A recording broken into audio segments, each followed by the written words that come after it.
రైతు సోదరులకు నమస్తే. సాధారణంగా వరి నాట్లను చూసుంటారు, వెదజల్లే పద్ధతిని చూసుంటారు, అలాగే డ్రమ్ సీడర్ ద్వారా గుంజే పద్ధతిని కూడా చూసుంటారు. కానీ ఈ రైతు మాత్రం తన ట్రాక్టర్ సహాయంతో డ్రమ్ సీడ్ను గుంజుతున్నారు. ప్రత్యేకంగా ఈ పరికరాన్ని స్వయంగా తయారు చేశారని చెప్తున్నారు. మనం ప్రస్తుతానికి నల్గొండ జిల్లా కేతపల్లి మండలం కాసనగోడు గ్రామంలో ఉన్నాం. మనతో పాటు రైతు భాషా గారు ఉన్నారు. అడిగి తెలుసుకునే ప్రయత్నం చేద్దాం. ఈ పరికరం ఎలా తయారు చేశారు, ఎంత ఖర్చు అయింది, ఇంకెవరికైనా సప్లై చేశారా, అసలు ఈ పరికరం తయారు చేయాలన్న ఆలోచన ఎందుకు వచ్చిందో అడిగి తెలుసుకునే ప్రయత్నం చేద్దాం. భాషా గారు నమస్తే, ఎలా ఉన్నారు? ఎన్ని ఎకరాల్లో వరి సాగు చేస్తున్నారు? 20 ఎకరాలు చేస్తాం. 20 ఎకరాలు చేస్తున్నారు. ఈ పరికరాన్ని ఏమంటారు? ఈ ట్రాక్టర్ డ్రమ్ సీడర్ అంటారు. ట్రాక్టర్ డ్రమ్ సీడర్ మొదటగా నేను మీ దగ్గరే చూశాను.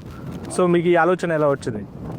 ఈ ఆలోచన అంటే ఫస్ట్ నేను డ్రమ్ సీడరు మనుషులు లాగేది అందరూ మామూలుగా ఉంచుతారు. అయితే నేను ఇంకో మనిషి పెట్టుకొని ఇదే పొలంలో ఒకరోజు గుంజుదామని గుంజడం జరిగింది. అయితే నాకు ఒక అరెకరం గుంజంగానే గుంజలేకపోయినా, మిగతా ఒడ్లు మొత్తం చల్లేసిన. అది ఎట్లా మరి గుంజడం అంటే మనుషులతో పని, మనం సొంతంగా చేసుకోలేము. మనం గుంజాలంటే గుంజలేము, ఆ మనుషులు కూడా దొరకట్లేరు.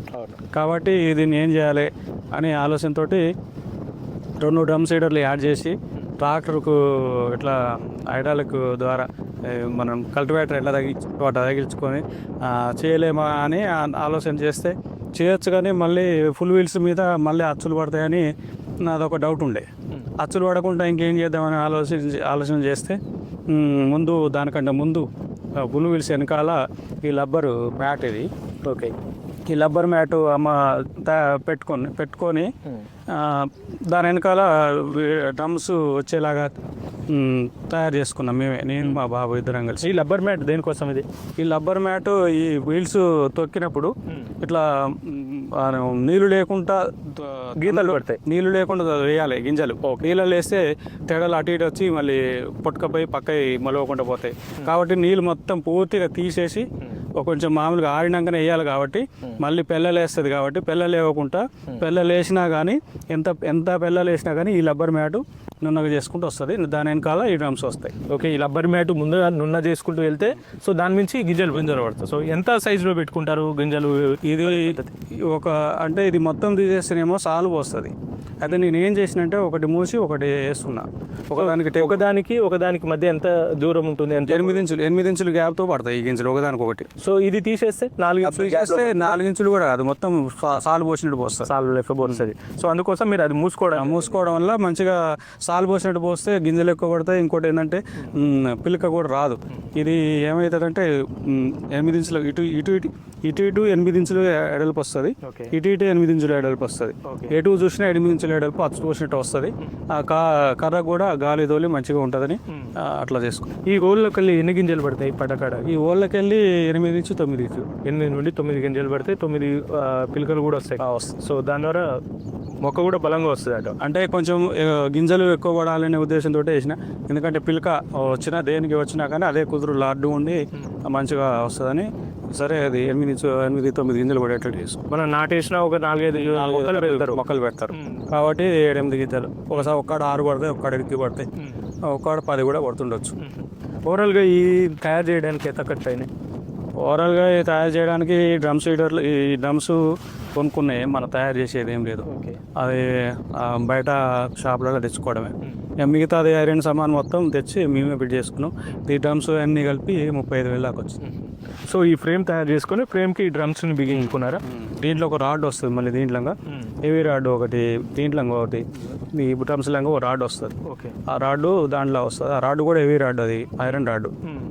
దానికే మనకు వేరే స్పెషల్గా తెప్పించుకోవాల్సి వస్తుంది. ఆ రాడ్ ఇక్కడ దొరకదు. అది మొత్తం పొడవులో ఎంత సైజులో వస్తుంది? ఇది పొడవుల 11 ఫీట్ల 2 ఇంచులు వస్తుంది. ఒక్కసారి అటు వెళ్తే 11 ఫీట్ల 2 ఇంచులు పడతాయి. 16 సార్లు వస్తాయి. 16 సార్లు వస్తాయి. ఎటు 8 ఇంచులతో 8 ఇంచులతో 16 సార్లు వస్తాయి. రోజుకి ఎన్ని ఎకరాలు పెట్టుకోవచ్చు దీంతో? రోజుకు 8 పొద్దుగాల స్టార్ట్ చేస్తే సాయంత్రం కల్లా అయితే 8 ఎకరాల నుంచి 8 ఎకరాల దాకా పెట్టుకోవచ్చు. ఉదయం స్టార్ట్ చేస్తే సాయంత్రం వరకు 8 ఎకరాలు పని పూర్తి చేసుకోవచ్చు. దాని ద్వారా ఖర్చు కూడా తగ్గుతుంది కదా? రైతు ఖర్చు కూడా తగ్గుతుంది, సమయం తగ్గుతుంది, ఖర్చు తగ్గుతుంది, ఇటు కష్టం తగ్గుతుంది, శ్రమ కూడా తగ్గుతుంది. అంటే కూలీల ఖర్చు కూడా రోజుకు పెరుగుతుంది. 8 మంది చేసే పని ఒక మనిషితోటే చేయొచ్చు. దాని ద్వారా మీకు పెట్టుబడి ఖర్చు కూడా తగ్గుతుంది. లాస్ట్ ఇయర్ కూడా దీంతో పెట్టారా? నేను గత 5 సంవత్సరాల నుంచి దీంతో పెడతాను. ఓకే, అంటే ఇప్పుడు వెదజల్లే పద్ధతికి నాటు వేసే పద్ధతికి కొద్దిగా కొంతమంది రైతులు వెదజల్లితే కలుపు వస్తుంది, లేదంటే ఇలా డ్రమ్ సీడ్ ద్వారా పెడితే కలుపు వస్తుంది అని చెప్పేసి కొన్ని అపోహలు ఉన్నాయి. వాళ్ళకి ఏం చెప్తారు అసలు? కలుపు వస్తుంది, కలుపు రాకుంటే ఏం చేస్తుంది, వస్తుంది కానీ మనం మందులు పెట్టుకోవాలి. అది వేసిన 12 రోజులకే దీన్ని ఎమ్మడి పడాలి. మొలిసిన డ్రమ్ సీడ్ వేసిన 12 రోజులకి కలుపు మందు కొట్టుకుంటే పూర్తిగా తగ్గుద్ది. కలుపు మందు కొట్టుకున్నాక నీళ్ళు కూడా నీళ్ళు సరిగ్గా 4 మూలలు తిరిగేటట్టు చూసుకుంటే మాత్రం కలుపు రమ్మన్నా రాదు. నువ్వు కలుపు మందు కొట్టినా నేను చచ్చిపోతుంది అనుకుంటే సావదు. నీళ్ళు మంచిగా వారం 15 రోజులు ఒక మంచిగా 4 మూలలు చూసుకుంటే అది కలుపు రాదు. ఇక మనం కొంతమంది రైతులు కలుపు మందు దాంతో కొట్టించి ఇక మీ కలుపు మందు కొట్టినా కానీ దాన్ని పట్టించుకోకుండా నీళ్ళు పెట్టకోకుండా వదిలేస్తే మళ్ళీ ఆ మెడలో ఆడిన కాడ మళ్ళీ వస్తుంది. అందుకే కలుపు మందు ఇప్పుడు దీన్ని ఏం చేయాలంటే ఒక 25 నుంచి నెల రోజుల వరకు మనం చిన్న పాపని అంటే ఎట్లా కాపాడుకుంటామో ఆ విధంగా కాపాడుకుంటే కలుపు మందు కొట్టంగానే నీళ్ళు మంచిగా 4 మూలలు పెట్టుకుంటే మాత్రం కలుపు రాదు. ఇక కలుపు మందు కొట్టి వదిలేసినాం కలుపు పోతుంది అంటే పోదు, నీళ్ళు ఉంటేనే కలుపు పోతుంది. సో ఒక దాంట్లో ఎన్ని కేజీలు పడతాయి గింజలు? దీంట్లో 2 కేజీల దాకా పడతాయి పోదా. ఒక బాక్స్లో 2 కేజీలు పడతాయి. సో ఒక ఎకరానికి ఎన్ని పట్టే అవకాశం ఉంటుంది? ఎకరానికి 12 కేజీల దాకా వస్తుంది. సో విత్తనాల ఖర్చు కూడా తగ్గుతుంది, విత్తనాలు కూడా తక్కువ పడతాయి. ఇట్లా జల్లే పద్ధతి కంటే దీనికి చాలా తక్కువ పడే అవకాశం ఉంది. సో అంటే లాస్ట్ 5 years నుండి దీంతో సాగు చేస్తున్నా అని చెప్తున్నారు. సో దిగుబడిలో ఏమైనా తేడా పడుతుందా మీకు? నాటు పెట్టిన వాళ్ళతో సరిగ్గా మంచి పండుతుంది, దిగుబడిలో తేడా రావట్లేదు. కలుపు కూడా మీరు ఇప్పుడు ఈరోజు చేస్తున్నా కదా, మీరు కోతకు వచ్చేంత వరకు ఎప్పుడు వచ్చినా చూడండి కలుపు ఎక్కడ కనపడదు. కలుపు దిగుబడి తేడా రాదు. కలుపు ఒకటి లేకుండా చేసుకుంటే దిగుబడి రాదు. దీంట్లో మెయింటెనెన్స్ చేయాల్సింది ఏంటంటే వాటర్ సరిగా చూసుకోవడమే దీనికి ప్రధాన లక్ష్యం. దీనికి ప్రధానంగా కలుపు రాకుండా చేసుకోవాలంటే నీళ్లు సరిగ్గా చూసుకుంటే కలుపు రాదు. నీళ్లు రాకుండా ఎక్కడికైనా అక్కడ వెళ్ళిపోయి ఎక్కడి నుంచి ఎక్కడికి పోతుంటే మాత్రం కలుపు తప్పకుండా వస్తుంది. ఆడిపెట్టిన వాళ్ళతో పాటు కాదు కదా, ఎకరానికి ఒక డబ్బా కూడా వెళ్ళదు. ఇప్పుడు సన్న రకాలైన దొడ్డు రకాలైన ఇయే హోల్సా? ఇది సన్న రకానికి ఇప్పుడు పెట్టిన సన్న రకం వేస్తున్నా, సన్న రకం హోల్స్. ఇది కొంచెం దొడ్డు రకం ఉంది, కొంచెం దొడ్డు ఉంటుంది. ఇది వెడల్పు అంటే అది కూడా నేను సైజు నేనే పెట్టుకున్నా, వేరే డ్రిల్ వేసి దాని మిషన్తో దీంతో వచ్చిన హోల్స్ కాకుండా ఇదేమో కంపెనీతో వచ్చినాయి దొడ్డు రకం. ఇది కంపెనీ దొడ్డు రకం ఈ ఓలు, ఇదేమో కంపెనీ సన్న రకం ఓలు. అయితే ఈ సన్న రకం ఓల్ని దొడ్డు రకం చేసిన, మీరు ఆల్టరేషన్ చేసి దొడ్డు చేసిన, సన్నదాన్ని దొడ్డు చేసి ఈ దొడ్డు గింజలు వేసుకోవచ్చు. ఈ కంపెనీ తోటి వచ్చిన సన్న గింజలతో దొడ్డు గింజలు దాంతో సన్న గింజలు వేసుకోవచ్చు. అంటే కొంచెం గింజలు ఎక్కువ పడాలని ఆలోచనతో అట్లా చేసుకోవచ్చు.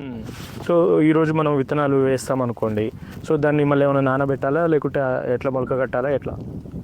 నైట్ ఈరోజు వేస్తాం అనుకోండి, నిన్న రాత్రి నానబోసుకొని ఈరోజు పొద్దున ఆ వుడ్లో ఆరబెట్టుకొని దీంట్లో పోసుకొని వేసుకోవడం అంతే. ఒక 12 గంటలు ఒక రోజు ముందు 12 గంటలు నానబెట్టు. విత్తనాలు అంటే మీరు ఈ ప్రాసెస్ అయిపోయిన తర్వాత ఇప్పుడు వేసుకుంటున్నారు, ఇప్పుడు డ్రమ్ సీడ్ ఉంచుకుంటున్నారు.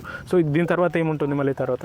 దీని తర్వాత ఏముండదు, ఇక ఈ నీళ్లు లేకుండా చేసుకొని ఇక మొలక వచ్చినాక మామూలు లైట్ మొలక వస్తుంటే దీన్ని మొలకను బట్టి మొలకను బట్టి దాంట్లో వచ్చే మొలక శాతాన్ని ఏ విధంగా నీళ్లు ఎప్పుడు పెట్టాలనేది తను చూసుకొని పెట్టుకోవాల్సింది. దాంట్లో చేసేది ఏం లేదు. ఈ పొలాన్ని బట్టి ఇప్పుడు ఈ పొలం ఆరేదాన్ని బట్టి నీళ్ళు పెట్టుకోవాలి. ఇప్పుడు వదిలేసిన తర్వాత ఇక మళ్ళీ వాటర్ పెట్టొద్దు. ఇదే వాటర్ ఇట్నే ఉంటుంది. 2-3 రోజుల తర్వాత మామూలుగా జల్లు వస్తే మాత్రం అవసరం లేదు, మొలక ఇంత మొలుస్తుంది. మామూలుగా ఇప్పుడు 4-5 రోజుల దాకా వర్షం రాలేదనుకోండి, 3-4 రోజుల తర్వాత నీళ్ళు పెట్టుకోవాలి. ఒకవేళ వర్షం వస్తే ఆ వాటర్ని తీసేయాలా? అవసరం లేదు. ఇప్పుడు గండ్లు తీసి ఉన్నాయి కాబట్టి అవి వెళ్ళిపోతాయి, ఆగవు. ఇక గండ్లు తీసే ఉంచాలి. గండ్లు తీసే ఉంచాం కాబట్టి ఇంకా వర్షం వస్తే మంచిగా మీరంగా నీళ్లు చల్లినట్టు అవుతుంది కాబట్టి ఇంకా వర్షం వచ్చిన ప్రాబ్లం లేదు. సో మొత్తంగా ఓవరాల్గా దీనికి 35,000 ఖర్చు వచ్చిందా? సో ఇంకా ఎవరికైనా రైతులకు కావాలనుకుంటే మీరు ఏమన్నా ఇవి పంపించగలుగుతారా? కావాలంటే పంపిస్తారు, తయారు చేసి పంపించవచ్చు, పంపిస్తామండి. ఓకే, మీరు దీని ద్వారా మీరు సాగు చేస్తుంటారు, మీ పక్క రైతులు చూస్తుంటారు, వాళ్ళేమో వెదజల్లే పద్ధతి లేదంటే పాతకాలంగా నాటు వేసే పద్ధతి ఉంటుంది. సో ఏమంటుంటారు అసలు? ఏమంటారు, కొంతమందికి వేసినాం. అయితే కొంతమంది ఏం చేస్తారంటే ఈ డ్రమ్ సీడర్ అంటే రిస్కే, ఈ రిస్క్ పడలేక ఎందుకని ఇప్పుడు ఎక్కువ శాతం ఏమైందంటే ఇంతకుముందు లేబర్ షార్టేజ్ ఉండేది. ఇప్పుడు బీహారాల్లో బెంగాల్లో వస్తారు కదా, అవును. వాళ్ళ వల్ల విపరీతంగా లేబర్ షార్టేజ్ లేకుండా అయిపోయింది. వాళ్ళ వల్ల నాట్లు వేస్తారు. ఇక ఏం చేస్తాం ఇప్పుడు ఇప్పుడు నువ్వు 20 రోజుల దాకా దీంట్లో కొంచెం నీళ్లు తీసుకోవడం, గన్లు పెట్టుకోవడం, కట్టుకోవడం రిస్క్ అవుతుంది కాబట్టి ఇక దీనికి ఎవరు రిస్క్ పడతాడని నాటేసే దాంతో పోతుంది ఎక్కువ శాతం. ఎక్కువ నాటేసినా కూడా మీకు ఎకరానికి 4,000 నుండి 5,000 6,000 కూడా ఛార్జ్ చేస్తుంది. సో దాంతో పోల్చుకుంటే ఇది చాలా బెటర్ కదా. నాకు ఇప్పుడు 5,500 నాటుకు 5,500 రూపాయలు నాకు మిగులుతున్నాయి. కాబట్టి నేను సరే వాళ్ళు ఏమన్నా చేసుకొని ఎవరన్నా ఏమన్నా వేసుకొని నేనైతే పైసలు మిగిల్చుకోవడానికి ప్రయత్నం చేస్తాను. ఓకే, మీరు ఈరోజు ఈ డ్రమ్ సీడ్ గుంజుతున్నారు. సో మళ్ళీ ఇవి మొక్క దశకు రావడానికి ఎన్ని రోజులు టైం పడుతుంది? 4 రోజులు పడుతుందా? మొక్క దశకు రావడానికి వారం రోజులకు ఒక సాలు కనబడుతుంది. వారం నుంచి స్టార్ట్ అది మొక్క కొంచెం పచ్చగా బయటికి కనపడంగానే స్పీడ్గా పెరుగుతుంది. 15 రోజులలో చేను ఎంత అవుతుంది, ఎంత 3-4 రోజులనే ఎక్కువ పెరుగుతుంది అన్నట్టు. వారం రోజుల దాకా మాత్రం చేను మనకు కనపడదు. వారం రోజుల తర్వాత మాత్రం ఇక లైన్ కనపడుతుంది. ఆ తర్వాత మనం 15 రోజుల లోపు మందు కొట్టుకోవచ్చు. అయితే మండి కట్టుకుంటేనేమో సో 4 రోజులు నానబెడతారు, 4 రోజుల తర్వాత నారు చల్లుకుంటారు. సో ఓవరాల్గా ఒక 30 రోజుల నారుని నాటేసుకుంటారు. సో అది ఎక్కువ స్పీడ్లో వస్తుందా, ఇది ఎక్కువ స్పీడ్లో వస్తుందా మీకు ఎదుగుదలలో? ఇదే ఎక్కువ స్పీడ్ వస్తుంది. ఎందుకంటే ఒక 4 రోజులు మాత్రం భూమిలో ఉంటుంది ఇది. ఎందుకంటే 4 రోజులు మండే సమయం కాబట్టి ఆ 4 రోజుల తర్వాత మొలక బయటకు వచ్చిందంటే నారు కంటే అది మనం నారు నెల రోజులకు పీకి వేస్తాం కాబట్టి అది మళ్ళీ చచ్చిపోయి బతుకుతుంది. ఇదైతే భూమి నుంచి పుట్టి అట్లనే బతుకుతుంది కాబట్టి ఇది అది 2 నెలల చేను, అది నెల రోజుల చేను, నెల రోజుల నాటు అయితే అది నాటు పెట్టే స్టేజ్కి ఇది 2 నెలల చేను లెక్క కనపడుతుంది. గ్రోతింగ్ ఎక్కువ ఉంటుంది. గ్రోత్ ఎందుకంటే పీకి మళ్ళీ పెడితే అది మళ్ళీ ఏరు దిగి మళ్ళీ ఏరు దిగి మళ్ళీ పీలికలు రావాలి, మళ్ళీ బతకాలి. కాబట్టి ఇదేమో భూమి నుంచి పుట్టుకొని వస్తుంది కాబట్టి అది నెల రోజుల చేనుని అది నెల రోజుల చేను బీకి పెడతాం కాబట్టి ఇది 2 నెలల చేను లెక్క కనపడుతుంది. అది నెల రోజుల చేనుకు ఇది 2 నెలల చేను లెక్క కనపడుతుంది. రైట్ భాష గారు, మొత్తంగా సో ఈ డ్రమ్ సీడ్కి లేదంటే ఇంకో కొత్త రకం పద్ధతులు ఏమైనా వస్తే మీరు ముందుంటారు ఈ జిల్లాలో కావచ్చు, ఈ మండలంలో కావచ్చు. సో ఓవరాల్గా మా ప్రేక్షకుల కోసం మీరేం చెప్తారు? అయితే సాధారణంగా ఇప్పుడు గవర్నమెంట్ అయితే అసలు దొడ్డు రకం ఒడ్లు వేయొద్దని చెప్తుంది. సో సన్న రకాలు పెట్టుకోమని చెప్తుంది. ఈ వరి సాగు గురించి జిల్లాకు సంబంధించిన రైతులకు మీరేం చెప్తారు? అంటే ఇది గవర్నమెంట్ ఏ గవర్నమెంట్ వచ్చినా వేరే ప్రత్యామ్నాయ పంటలు పండించండి, ఒడ్లు ఎక్కువ అవుతున్నాయి, ఒడ్లు పండియొద్దు, ఒడ్లు చాలా కష్టమవుతుంది అని ఎవరు తినేటోళ్ళు లేరు, తక్కువైపోయారు. అంతా ఇప్పుడు ఎవరు మధ్యాహ్నం ఒక పూటే అన్నం తింటారు. ఇదివరకు 3 పూటలు అన్నం తినేది. ఇప్పుడు పల్లెటూళ్ళలో మామూలుగా మేమైతే 3 పూటలు తింటున్నాం, కానీ అయితే సిటీలలో మాత్రం ఒక పూటే తినేటోళ్ళు ఉన్నారు. కాబట్టి ఒడ్లు తినేటోళ్ళు తక్కువ, ఎక్స్పోర్ట్ లేకుండా అయిపోయింది, ధాన్యం విపరీతంగా పెరిగింది. కాబట్టి వాళ్ళకు కూడా భారమే, గవర్నమెంట్ కూడా భారమే. కానీ తప్పదు, మాకు రైతులు మేము ఇది పెట్టకుండా మాకు లేదు. ఎందుకంటే మాది మూసీ కెనాల్ కింద ఈ ఒడ్లు తప్ప ఇంకేం పండవు. ఇంకా మూసీ కెనాల్ కాకుండా ఇది నీళ్లు రాకుండా, నీళ్లు పెట్టకుండా మళ్ళీ వేరే పంటలు వేసుకుందామంటే కోతులు పెడదా, విపరీతమైన కోతులు. ఏది వేసినా చేను చిన్న మొక్క నుంచే ఆ పీకుతాయి. కాబట్టి మేము ప్రత్యామ్నాయ పంట వేయాలనే ఆలోచన ఉన్నా కానీ ఈ కోతుల బెడద వల్ల వేయలేకపోతున్నాం. కాబట్టి మేము వరినే వేయాల్సి వస్తుంది. కాబట్టి ఈ రకం ఈ సంవత్సరం సన్న రకాలు ఎక్కువ యూజ్ చేస్తున్నాం. ఎందుకంటే సన్న రకాలకు రైస్ మిల్లు బాగా కొంటారు కాబట్టి సన్న రకాలే ఎక్కువ శాతం పెట్టాలని కొంతమంది శనా వరకు మా ఊర్లోనైతే 99% సన్న రకాలు పెడుతున్నారు. ఇక మరి గవర్నమెంట్ కొనకుండా ప్రైవేట్ వాళ్ళు కాడుగా అమ్ముకోవచ్చు అని ఆ విధంగా చేస్తున్నాం. ప్రత్యేక పంటలు పండించుకోవాలంటే కోతుల బెడద బాగుంది. ఇంకోటి ఈ ఇబ్బంది ఇంకా ఇంతవరకు ఈ కాలం కూడా ఈసారి ఎలగడ పంటలకు అనుకూలంగా లేదు. ఇంతవరకు ఒక పెద్ద వర్షం కూడా పడలేదు. ఇంతవరకు విత్తనం వేసే పరిస్థితి లేదు, ఎలగడ దుక్కి దున్నే పరిస్థితి లేదు. కాబట్టి ఏ పంటలు పండించుకోవాలంటే ఇబ్బంది అవుతుంది. ఇది కొద్ది గొప్ప నీళ్ళతోటి పాడిన కాడికి పండించుకోవచ్చు అని ఈ వరి వైపే ఎక్కువ మొగ్గు చూపుతున్నారు. రైట్ భాష, నమస్తే.